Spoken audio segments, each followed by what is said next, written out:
The air was crisp as I arrived at the remote medical camp deep in the Vermont woods on October 12, 2020.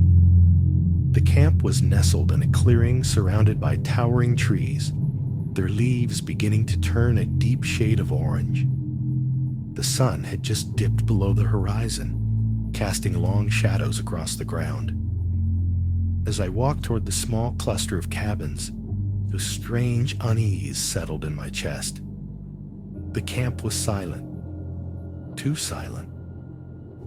I couldn't shake the feeling that something or someone was watching me from the darkness. That first night, the unease only grew stronger. The cabin they assigned me was old, with wooden floors that creaked underfoot and windows that rattled with the slightest breeze. As I lay in bed, trying to shake off the exhaustion from the day's travel, I heard it, a faint rustling outside, like footsteps on dry leaves.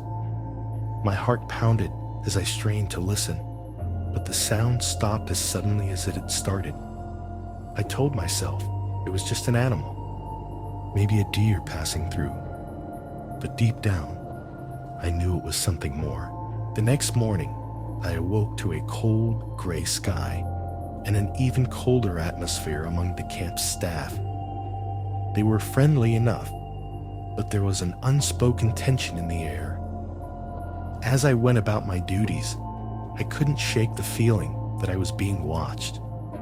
It wasn't just paranoia. Every so often, out of the corner of my eye, I would catch a glimpse of something moving just beyond the tree line.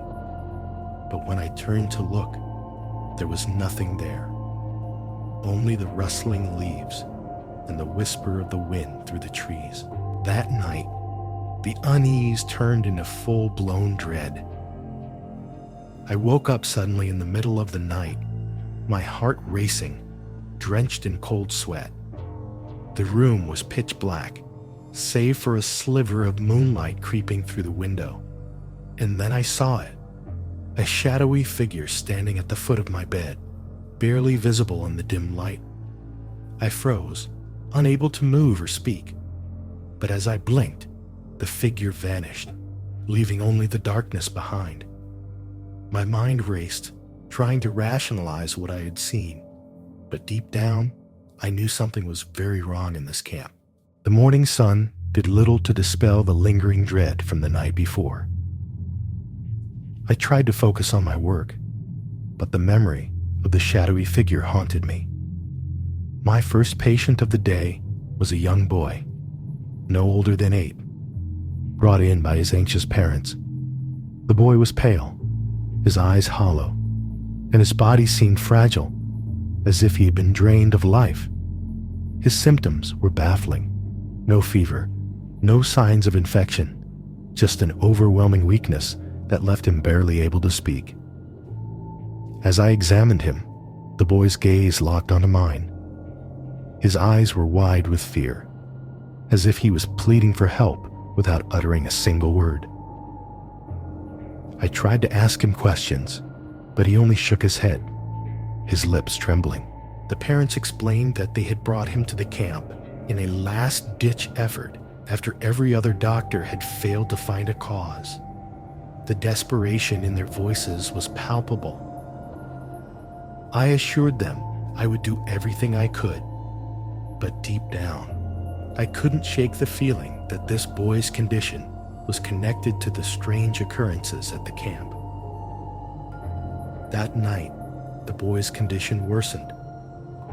I stayed with him long after the other staff had retired to their cabins, trying to keep him stable. The room was quiet, except for the rhythmic beeping of the monitor and the boy's labored breathing. As the hours dragged on, exhaustion weighed heavily on me, but I couldn't leave his side. Just when I thought he had finally fallen asleep, I heard it again, the faint whispering I had heard before. This time, it was clearer, almost like a voice calling my name.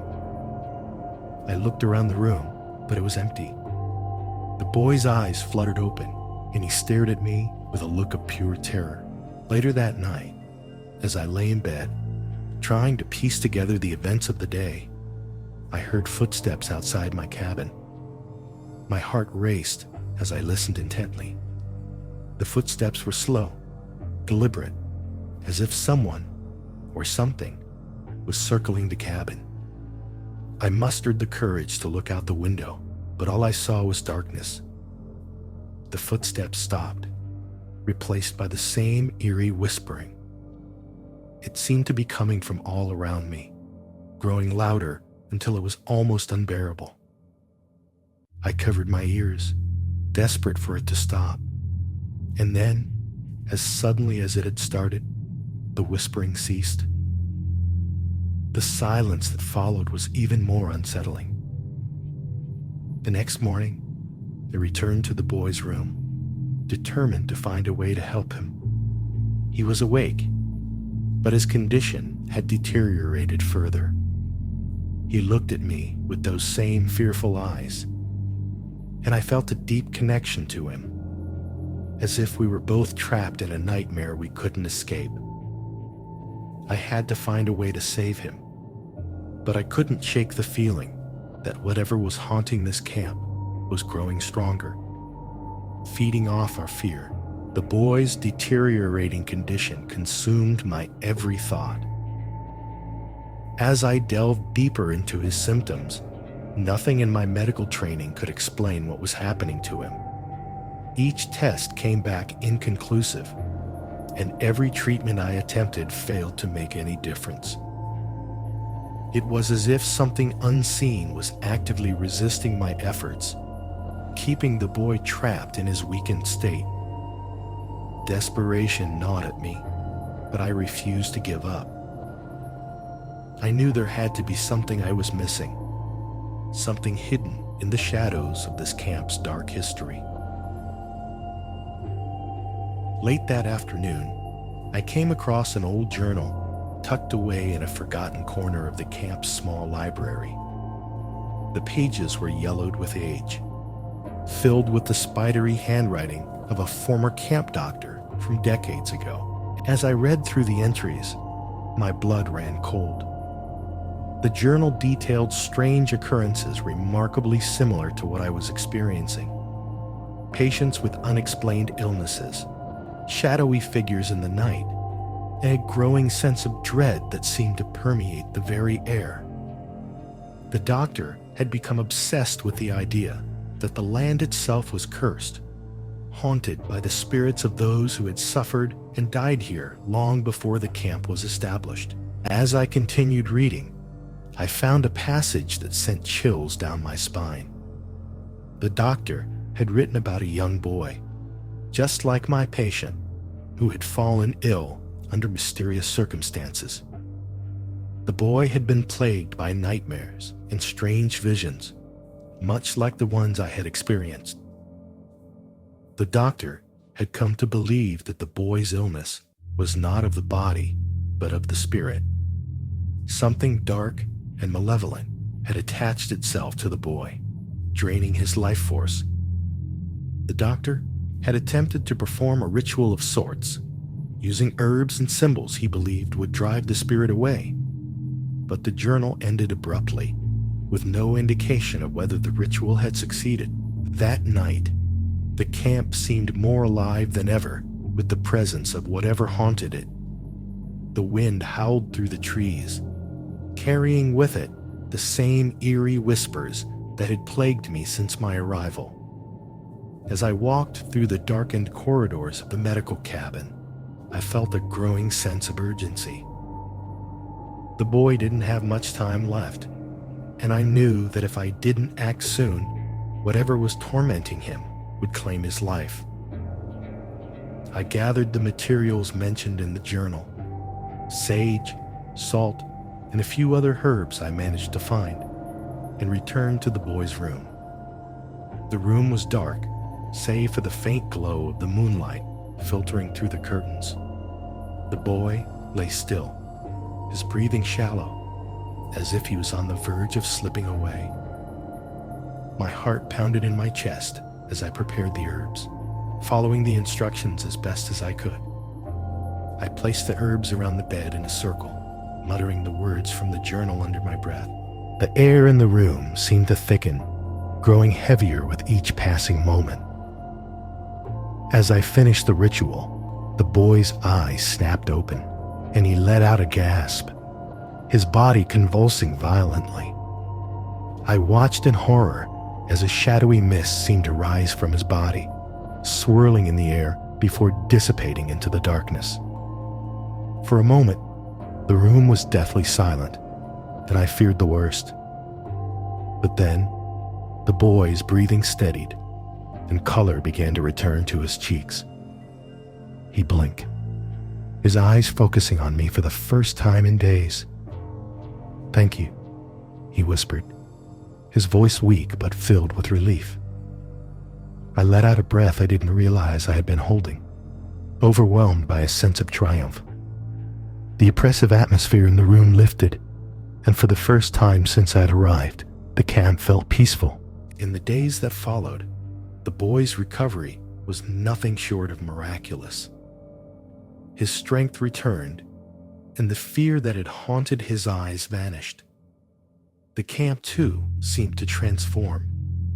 The once oppressive air became light, and the strange noises that had plagued me since my arrival ceased entirely. The staff noticed the change as well, though none of us spoke about what had happened. It was as if an unspoken agreement had been made to leave the past behind and move forward with a renewed sense of purpose. On the morning of my departure, the boy and his parents came to see me off.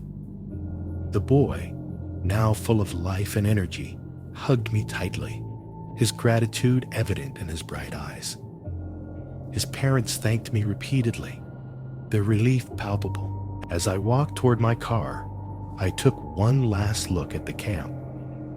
The trees swayed gently in the breeze, and the sunlight filtered through the leaves, casting a warm glow over the clearing.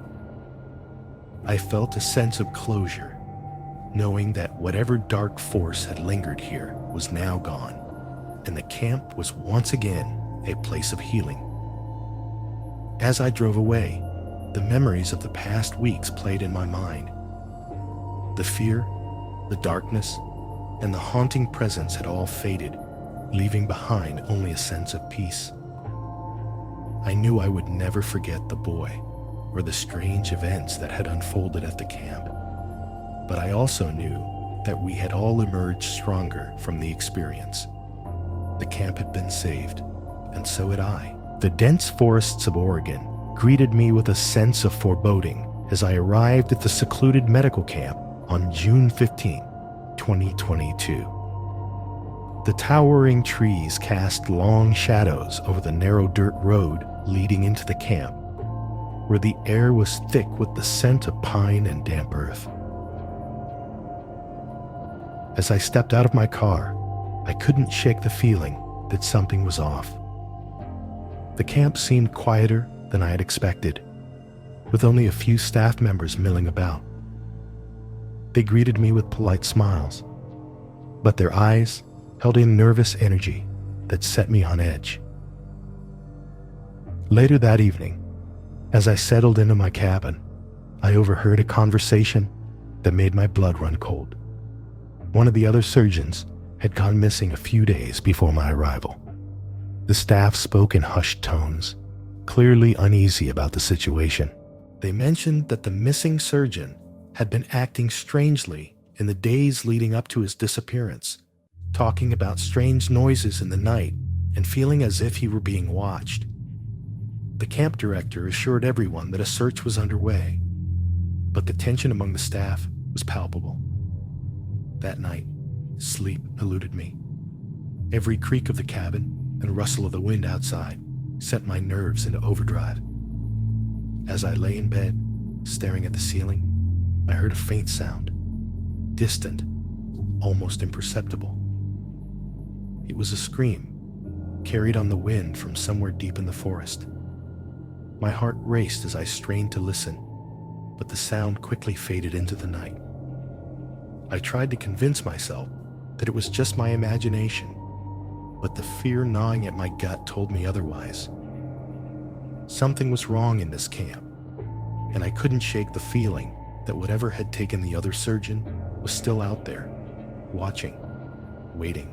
The next day, I couldn't focus on my work. The thought of the missing surgeon lingered in my mind, and the other staff members seemed to share my unease.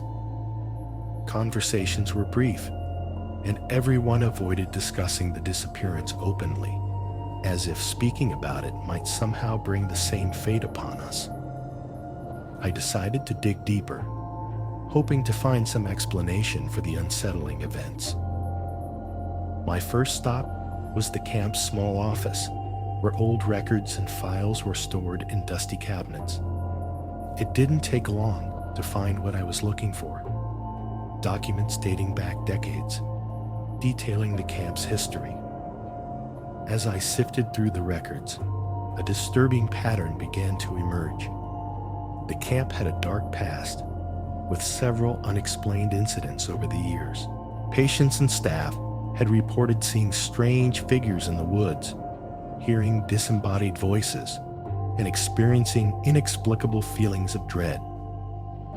Most troubling of all were the reports of people disappearing without a trace, their belongings left behind as if they had simply vanished into thin air.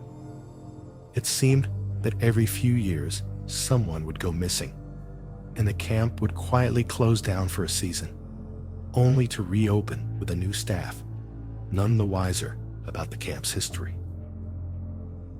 That evening, I took a walk around the camp, hoping to clear my mind. The sun was setting, casting long shadows across the ground, and the trees seemed to close in around me as I ventured deeper into the woods. The silence was unnerving, broken only by the occasional rustle of leaves or the distant call of a bird. As I walked, I stumbled upon an old, overgrown trail leading away from the main camp. Something about it drew me in, and I found myself following it without really knowing why. The trail led me to a forgotten part of the camp, long abandoned and hidden from view by the thick undergrowth. There, among the ruins of old cabins and rusted equipment, I felt an overwhelming sense of dread. The air was thick with the scent of decay, and the shadows seemed to move in the corner of my vision. As I explored further, I found something that made my heart race. A faded photograph, tucked into the corner of a crumbling wall. It was of a group of surgeons smiling at the camera, but one face stood out. It was the missing surgeon, the one who had disappeared just days before. The realization hit me like a punch to the gut. This wasn't the first time someone had vanished at this camp, and if I wasn't careful, I could be next. Determined to uncover the truth, I returned to the camp's office the following day, my mind racing with questions. I had to find out more about the previous disappearances, but when I searched for the files I had found earlier, they were gone. The cabinet where they had been was now empty. The records vanished without a trace. My heart pounded in my chest as I frantically searched through the office, but it was as if the documents had never existed. Someone, or something, was trying to erase the camp's dark history, and I feared that I might be getting too close to the truth. As the day wore on, the camp's atmosphere grew more oppressive. The staff, once welcoming, now seemed distant and suspicious, their eyes following me wherever I went. I tried to ask the camp director about the missing files, but he dismissed my concerns with a cold, almost menacing smile. It was clear that he knew more than he was letting on, but I couldn't push too hard without drawing unwanted attention. The sense of isolation grew stronger, and I began to feel as if the camp itself was conspiring against me, closing in around me like a trap. That night, I couldn't shake the feeling that I was being watched. Every noise, every shadow seemed amplified, feeding my growing paranoia. I locked my cabin door and tried to sleep, but the unease gnawed at me, keeping me awake. In the early hours of the morning, I heard something. Footsteps outside my window, slow and deliberate. My breath caught in my throat as I listened, the footsteps growing louder, closer. I forced myself to look out the window, but all I saw was darkness. Then, just as suddenly as they had started, the footsteps stopped, leaving an eerie silence in their wake. Unable to sleep, I decided to take action. I gathered my things and prepared to leave the camp, but as I stepped outside, I was met with a chilling sight. The entire camp was shrouded in a thick fog that hadn't been there moments before. The fog was so dense that I could barely see a few feet in front of me, and the path out of the camp was obscured. My heart raced as I realized that I was trapped, unable to escape whatever dark force was at work here. The fog seemed to pulse with a life of its own, and I knew that if I didn't find a way out soon, I might never leave this place alive. The fog thickened as I stood frozen, my mind racing for a way out. Every instinct told me to flee, but there was nowhere to go. The camp, once a place of healing, had become a prison, its boundaries blurred by the mist that clung to the ground like a living thing. I took a deep breath, trying to steady my nerves, and decided to confront the camp director. He was the only one who might have answers, the only one who could explain the eerie events that had unfolded since my arrival. I found the director in his cabin, seated at his desk as if he had been waiting for me. His calm demeanor did nothing to ease my fear. If anything, it made the situation more terrifying. I demanded to know what was happening. What had happened to the missing surgeon and the others who had disappeared before him? The director's eyes gleamed with an unsettling calm as he spoke, his voice low and measured. He told me that the camp had a purpose beyond medicine, a purpose rooted in ancient rituals tied to the land itself. The disappearances, he said, were necessary sacrifices to appease the spirits that dwelled in the forest, to keep the camp safe from the darkness that lurked beyond its borders. His words sent a chill down my spine, but before I could react, he handed me a folded piece of paper. It was the same cryptic note I had found earlier, the one that had led me to the abandoned part of the camp. "You know what to do," he said, his voice barely above a whisper.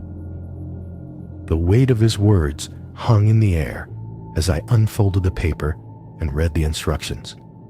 The note directed me to a spot deep in the forest, far from the safety of the camp's lights, where I was to perform a ritual at midnight. The director's expression was unreadable as he watched me, waiting for my decision. With no other options and the fog pressing in from all sides, I made my way to the location specified in the note. The forest was unnervingly quiet, the usual sounds of wildlife eerily absent.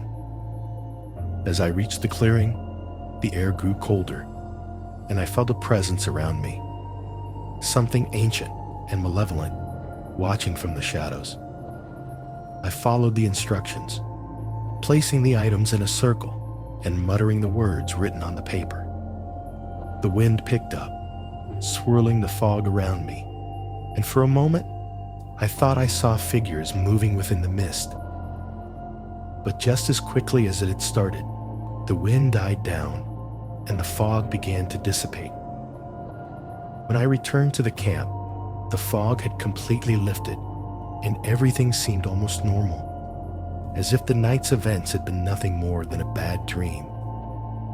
The director was gone, his cabin empty and his belongings cleared out. The staff, too, seemed unaware of anything unusual. going about their duties as if nothing had happened. I left the camp the next morning, my mind reeling from the night's events. The camp disappeared in my rearview mirror as I drove away, but the sense of unease never left me. I couldn't shake the feeling that something still lingered in those woods, waiting for the next unsuspecting visitor to stumble upon its dark secret. The crisp November air greeted me as I stepped out of my car and onto the gravel road leading to the remote mountain medical camp in the Rockies. It was November 3rd, 2019, and the camp was nestled deep within the forest, surrounded by towering pine trees that seemed to stretch endlessly into the sky. The camp was eerily quiet, with only the faint rustle of leaves breaking the silence. As I walked toward the main cabin, the atmosphere felt heavy, almost oppressive, as if the weight of the forest was pressing down on the camp itself.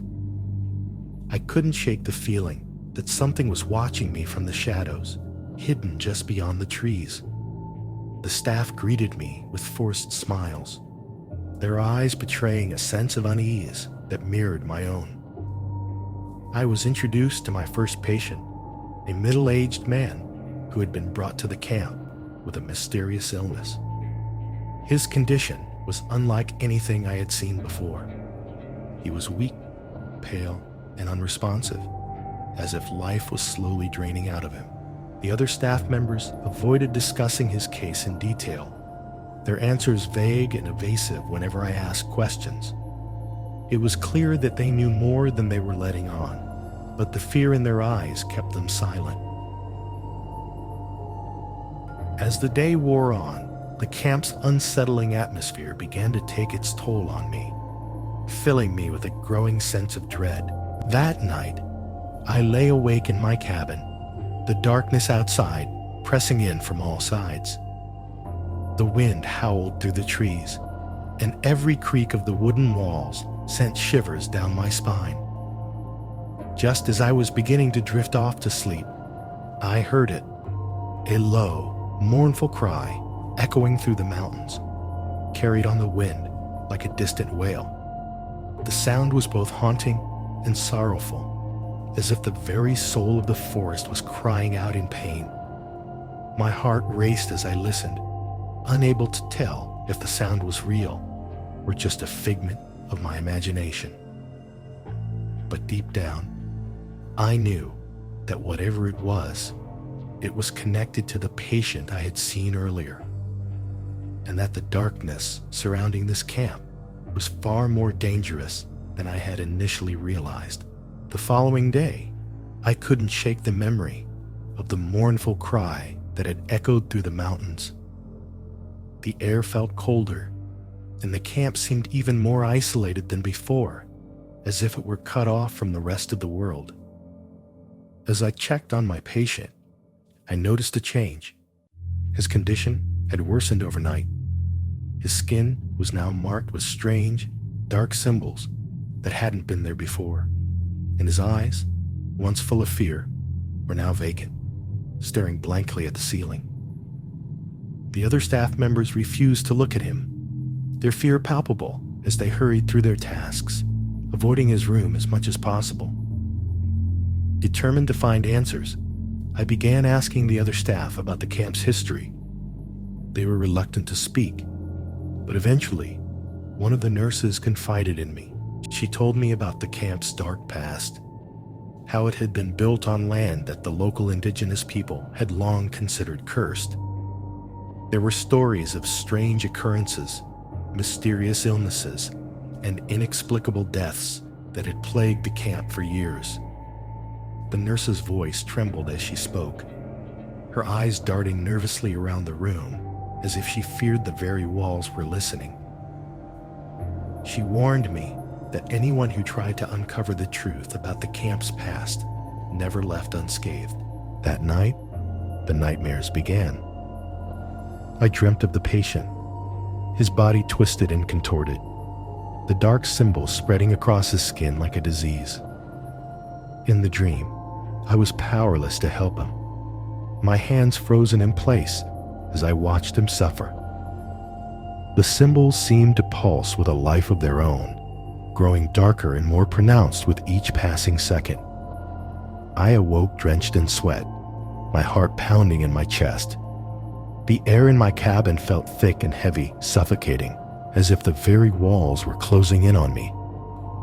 I knew then that the camp was cursed, and that whatever malevolent force was at work here would not rest until it had claimed another victim.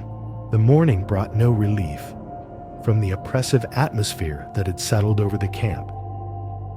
The patient's condition continued to deteriorate, his body growing weaker by the hour.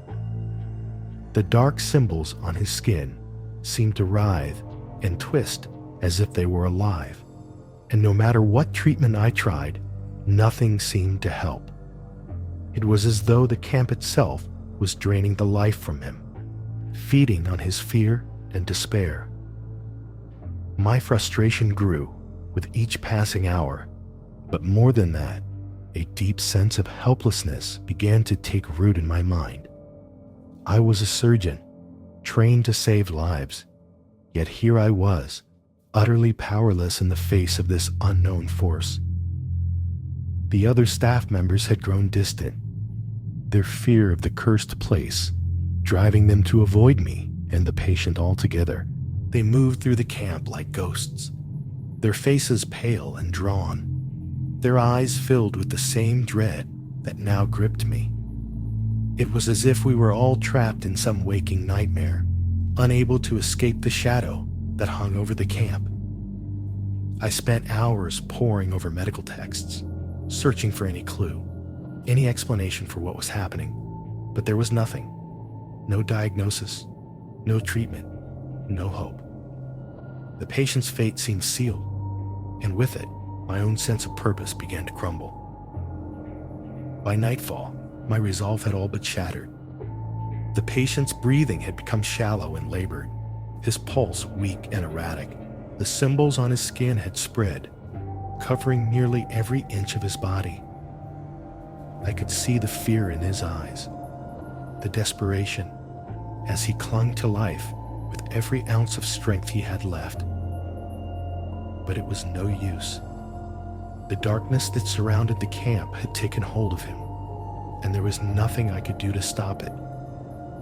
As I sat by his bedside, I felt a coldness creeping into my bones, a chill that seemed to seep from the very walls of the cabin.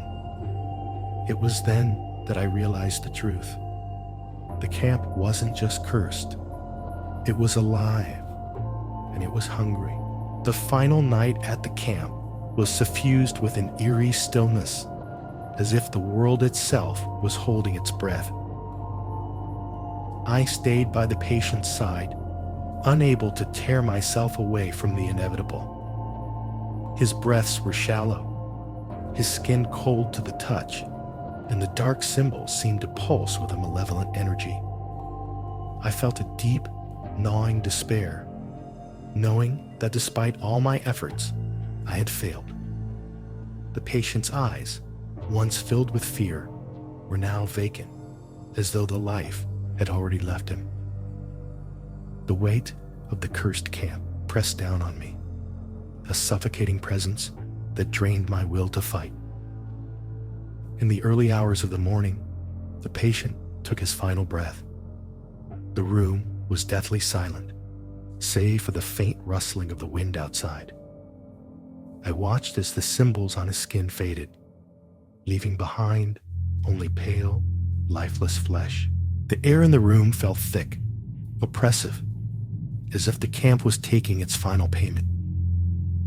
My heart ached with the realization that I had been powerless against the dark force that ruled this place.